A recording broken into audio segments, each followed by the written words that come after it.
Hello guys. So, um, if you have a short in your vehicle and you don't know where, I'm going to teach you something that is very knowledgeable.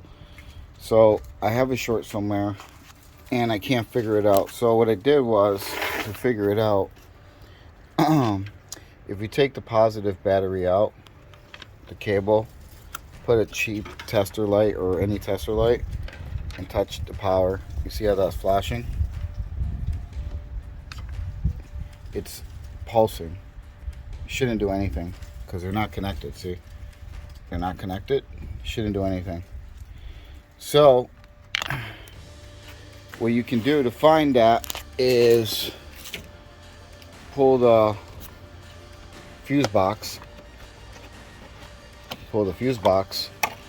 and pull every single one until that light goes off, because you want that off. That means you don't have a short. So in my case, if I go turn on my headlights, now mind you, the battery's not connected. Shouldn't be no power. This thing's gonna light up bright. See that? And it's pulsing still. So what that's telling me, there's something with my marker lights which are not working properly. The flashers will work, but not the marker lights. So I have a short somewhere, meaning somewhere on this car, and I have a feeling, because this car was in an accident on the passenger side. There's going to be a short right on this side, and probably with my luck, I missed it. There's a wire touching metal somewhere, and it's grounding it. That's where I'm getting the pulsation from.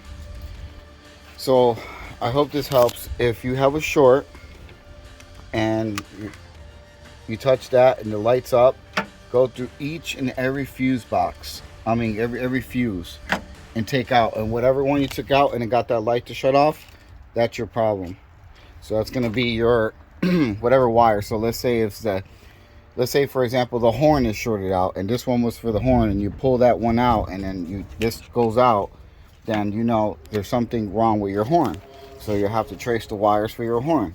You have something going on there. Could be bad connection, could be touching metal, something like that. So you see that stuff, that's the best, easiest way to find electrical short somewhere in your car, is to basically disconnect this, put this on, and this shouldn't go on. If it goes on, keep plugging away at the thing until you find it, and you'll find it. You'll find your short. Okay, for me it was easy because I had a feeling it was my headlights, because this was in an accident, so of course it's not going to be perfect. Why would it be? Yeah, so for me, you see it's pulsating. I guarantee this probably my marker light or running light is probably was chewed up somewhere, touching metal. I missed it or whatever, but we'll get to it. Alright guys, I hope you found this knowledgeable. If you did, please like, share, subscribe. To find electrical problems, this is the fastest way you're going to find it, without breaking the bank, paying a shop fucking $200 an hour type shit. All right, please like, share, subscribe. Thank you.